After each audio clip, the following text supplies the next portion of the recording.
Olá, bem-vindos a mais essa nossa conversa. Hoje a gente tem um material um pouco diferente para analisar. É a descrição bem detalhada de um sítio, sabe? Uma propriedade rural que está à venda. À primeira olhada, assim, a impressão que dá é que é um lugar que tenta juntar duas coisas. A paz da natureza com uma estrutura de lazer bem completa. Ok, então vamos dar uma olhada mais de perto nisso. A fonte que a gente tem é basicamente um texto descritivo, quase um anúncio mesmo, né? Listando tudo que tem lá. E a nossa ideia aqui não é só, fazer uma lista, é mais investigar o que essa mistura de coisas nos diz sobre o lugar, sobre a experiência que ele oferece e talvez até sobre o que busca quem procura algo assim, né? Tentar ler um pouco nas entrelinhas do que está escrito. Concordo. É uma chance interessante para a gente destrinchar como o imóvel é apresentado, né? E o que cada detalhezinho pode querer dizer. A gente vai olhar a localização, o tamanho, as construções, o que chamam de benfeitorias e as áreas de lazer também. Tentando montar esse quadro geral. O fascinante aqui, eu acho, é justamente entender como esses elementos todos, sabe? Alguns bem práticos, outros mais para o lazer puro, como eles se encaixam para criar essa imagem e talvez até sacar qual é o público que isso quer atrair. Exato. A gente quer extrair o que é mais relevante ali, tentando ir um pouco além do óbvio, né? Quase como fazer um tour virtual, mas com um olhar mais curioso, analítico. E olha, já tem umas coisas que saltam aos olhos logo de cara. Tipo, mencionou uma adega subterrânea, que já deixa a gente pensando, né? Isso é comum? É especial? E também um lago com quiosque. Sugere uma vibe bem particular. Vamos mergulhar nisso aí. Vamos lá. Começando pelo básico, tamanho e onde fica. A descrição fala em 23 mil metros quadrados. Olha, é uma área bem grande, quase 2,5 hectares.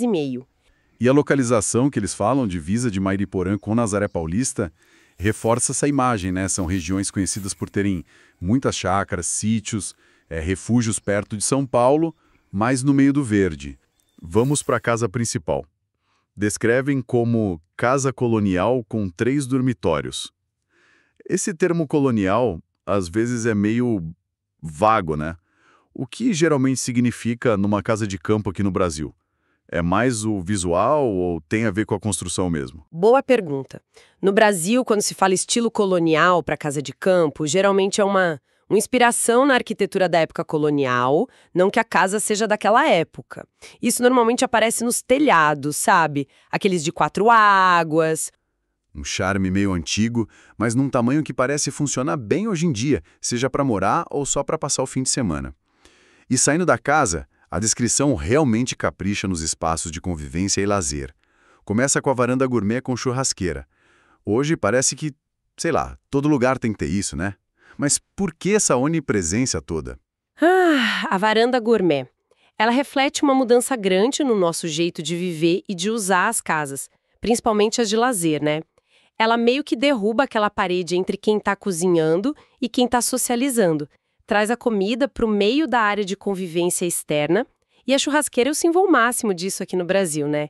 É um espaço que celebra o encontro, o clima mais relaxado, comer junto, ao ar livre, virou um ponto central da vida social nessas propriedades. Faz todo sentido. É onde a coisa acontece mesmo. Mas a lista continua, e com itens que talvez não sejam tão padrão assim. Uma sauna úmida, por exemplo. Isso já dá um toque a mais de conforto, né? Tipo um mini spa particular. Que peso isso tem no valor percebido de um sítio? A sauna úmida, ela sinaliza uma preocupação com o bem-estar, com o relaxamento, que vai um pouco além do básico, sabe? Piscina é comum, mas a sauna adiciona esse elemento mais terapêutico de cuidado pessoal. Não é todo sítio que investe nisso, não. Pode ser um diferencial importante para atrair quem valoriza esses momentos de desligar, de se cuidar. Mostra um nível de acabamento e uma intenção voltada para um conforto mais sofisticado, digamos. E falando em sofisticação, chegamos na adega subterrânea. Isso sim me pareceu, assim, bem diferente. Desperta a imaginação, né?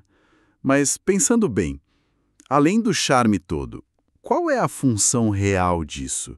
E quem realmente aproveita? É só para quem entende muito de vinho ou tem um apelo maior? Olha, é um dos pontos mais intrigantes mesmo da descrição. Uma adega subterrânea tem sim uma função prática muito clara. Lá embaixo, no subsolo, a temperatura e a umidade são naturalmente mais estáveis.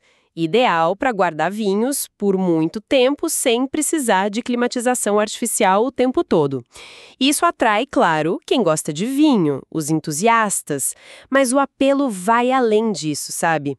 Ela agrega um valor de experiência e até um certo status para o lugar. É um espaço que convida a fazer uma degustação, a ter uma conversa mais reservada. É um elemento de diferenciação forte. Sugere um nível de refinamento, de exclusividade. Mesmo para quem não é um grande colecionador, ter um espaço desses é, no mínimo, um ótimo assunto para conversa e um lugar com uma atmosfera única. Imagino que sim. É o tipo de detalhe que fica na cabeça depois de visitar, né? E a lista de coisas legais ao ar livre continua. Lago com quiosque. Essa imagem é clássica de sítio, né? Aquela água parada, um lugarzinho para sentar, olhar. Qual o impacto real disso na experiência do lugar? Um lago particular, ainda mais com um quiosque ali do lado para dar um apoio, transforma completamente a paisagem e a vivência do sítio. Cria um ponto visual lindo, atrai passarinhos, bichos, oferece um espaço de calma, de contato direto com a natureza. E parece que o lugar foi pensado não só para o descanso mais íntimo, mas também para receber mais gente. A descrição fala de um salão de festas com churrasqueira própria, cozinha e banheiro. Isso parece quase uma segunda área social completa. Exatamente. Ter um salão de festa separado e bem equipado assim mostra uma vocação clara para receber gente, para fazer eventos. Uma estrutura fora da casa principal, com cozinha e banheiros próprios, dá autonomia e conforto para receber grupos maiores sem invadir a privacidade da casa, entende? Isso aumenta muito as possibilidades de uso do sítio, desde festa de família até reunir os amigos, reforça a ideia de um lugar preparado para a vida social. Então, o quadro do lazer está parecendo bem completo mesmo. A varanda gourmet para o dia a dia, a sauna para relaxar, a adega como um toque especial, o lago para contemplar e o salão para festejar. Mas a descrição não para aí não. Também menciona umas estruturas mais funcionais, certo? Sim, como as baias. Sim, a menção de 4 baias para animais é um detalhe técnico, mas com implicações importantes sobre o perfil do imóvel. Sugere muito fortemente uma estrutura preparada para cavalos, que é o uso mais comum para baias, nesse contexto, né? Isso direciona o apelo para um público bem específico. Quem gosta de equitação, famílias que querem ter animais maiores. É um investimento considerável que não faria sentido construir se não houvesse essa intenção ou essa vocação para o local. Isso levanta uma dúvida. Ter baias é sempre bom? Ou para alguém que não está nem aí para cavalo, isso pode virar só um espaço sem uso? Ou até um custo a mais de manutenção que a pessoa não quer? É uma ótima pergunta. Para o público certo, as baias são um atrativo-chave, fundamental. Para outros, podem ser vistas só como uma estrutura que precisa de cuidado ou que ocupa um espaço que podia ser usado para outra coisa. Claro que baias bem feitas podem eventualmente ser adaptadas, né? Virar um ateliê, um depósito melhor. Mas a função original é clara. É um elemento que acaba segmentando um pouco o interesse, sim, embora agregue valor geral, porque é uma benfeitoria que já está lá e que custa caro para fazer do zero. Interessante essa dualidade. E outra estrutura que parece essencial para um lugar desse tamanho, a casa de caseiro. Imagino que seja indispensável para manter tudo isso funcionando, né? Sem dúvida alguma. Em 23 mil metros quadrados, com casa principal, várias áreas de lazer, lago, talvez animais, a manutenção é um trabalho constante e grande. A casa de caseiro não é só uma comodidade, é uma necessidade logística mesmo para garantir a segurança, a conservação, o bom funcionamento do sítio. A presença dela indica que a propriedade foi planejada para se manter sozinha em termos de cuidados, o que dá tranquilidade para o dono, né? Ok, então, percorremos toda a descrição. O tamanho e a localização estratégica, a casa principal com aquele charme colonial, A lista impressionante de lazer, varanda gourmet, sauna, a adega subterrânea que chama atenção, o lago com quiosque, o salão de festas e as estruturas práticas essenciais, como as baias e a casa de caseiro e ainda o ribeirão. A descrição termina com aquela frase: um verdadeiro refúgio para lazer, descanso ou moradia, em meio à natureza e com fácil acesso. Considerando tudo que a gente detalhou, essa frase parece bem justificada pelos itens listados, né? De fato, analisando assim friamente, os elementos que eles descrevem dão a base para essa conclusão. O refúgio e a natureza estão lá na área grande, na localização, no lago, no ribeirão. O lazer e o descanso são atendidos pela varanda, sauna, adega, salão de festas e pelo próprio ambiente. A moradia é possível por causa da casa principal e da importantíssima casa de caseiro. E o fácil acesso se justifica pela proximidade do asfalto.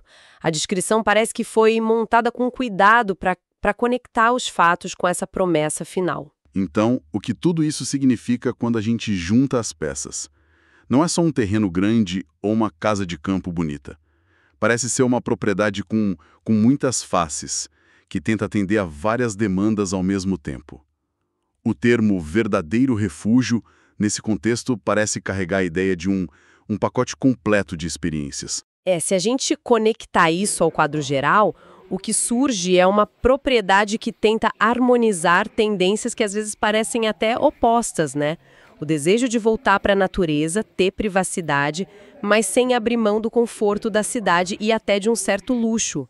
A infraestrutura é notável pela diversidade, vai da funcionalidade das baias e da casa de caseiro até a sofisticação da adega e da sauna, passando pela capacidade de receber gente no salão de festas e na varanda. Essa combinação sugere uma versatilidade bem grande. Pode ser o lugar para o fim de semana, para desligar, o local para grandes festas de família, a casa para morar, para quem quer qualidade de vida fora da cidade, ou o paraíso particular de quem ama cavalos. E a estrutura de apoio à casa de caseiro torna tudo isso mais viável. E para ancorar essa oferta toda, a descrição informa o valor: R$800 mil.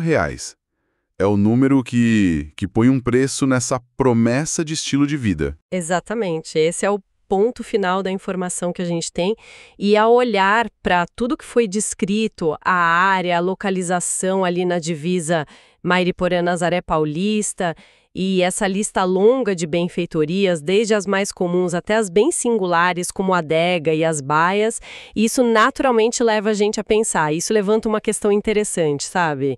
Essa combinação específica de características que a gente encontrou aqui, por exemplo, ter lado a lado coisas rústicas como as baias, com toques de sofisticação como a adega subterrânea e a sauna. O que isso diz sobre o que as pessoas buscam hoje em dia na vida no campo? Será que a gente está vendo uma busca por um tipo de refúgio que não abre mão de quase nada, uma espécie de, sei lá, ruralidade de luxo, um campo conectado? Que tipo de sonho ou de ideal de vida está sendo materializado numa propriedade assim? Fica a reflexão, né?